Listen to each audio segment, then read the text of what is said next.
ఆత్మీయ తల్లిదండ్రులకు నా వందనాలు. కూడి వచ్చిన మీ అందరికీ నా వందనాలు.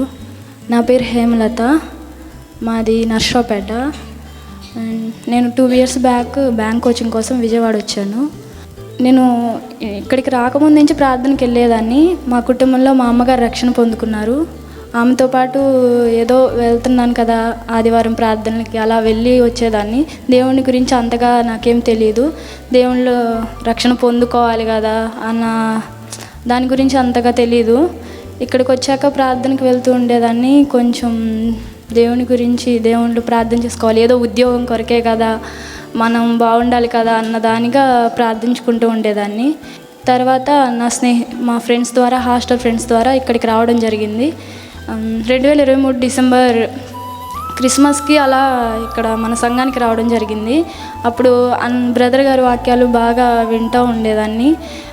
వాక్యం ద్వారా నేను బలపరచబడాను, మళ్ళీ రక్షణ పొందుకున్నాను. 2024 మార్చిలో ఇక్కడే మన సంఘంలోని రక్షణ పొందుకున్నాను.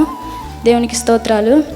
ఇది బ్యాంకే రావాలి, బ్యాంకుది వస్తేనే బాగుంటుంది నాకు జాబు అనుకుంటూ ఉండేదాన్ని. అదే కాకుండా వేరే సెక్టర్ అయినా పర్లేదులే అని చెప్పేసి నేను కూడా SSC GD దానికి రాయడం జరిగింది ఎగ్జాము.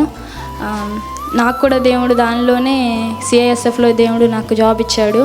దేవునికి స్తోత్రాలు. దేవుడికి నేను కృతజ్ఞతాస్తుతులు చెల్లించుకుంటున్నాను. సంఘం ప్రార్థన, నా ప్రార్థన, నా తల్లిదండ్రుల ప్రార్థన దేవుడు ఆలకించాడు. కేవలం ఇది దేవుడు మీకు ఇచ్చాడు కనుక మీరు ఎన్నటికీ దేవునికి కృతజ్ఞులుగా ఉండాలి. ఆమేన్. లోకం లాగుతుంది, డబ్బు వస్తుంది, వేరే ఫ్రెండ్స్ వస్తారు, బయట పరిస్థితులు వస్తాయి. వీటేటికి మనం ఆకర్షించబడకుండా ఆమేన్. దేవుడు మిమ్మల్ని నమ్మాడు కాబట్టి హేమలతకి ఇచ్చిన సెంట్రల్ గవర్నమెంట్ జాబ్ కొరకు, తన రక్షణ సాక్ష్యం కొరకు అందరు స్తోత్రం చెప్పండి. చేతులెత్తి దేవునికి చెప్పాలి, గట్టిగా చెప్పాలి.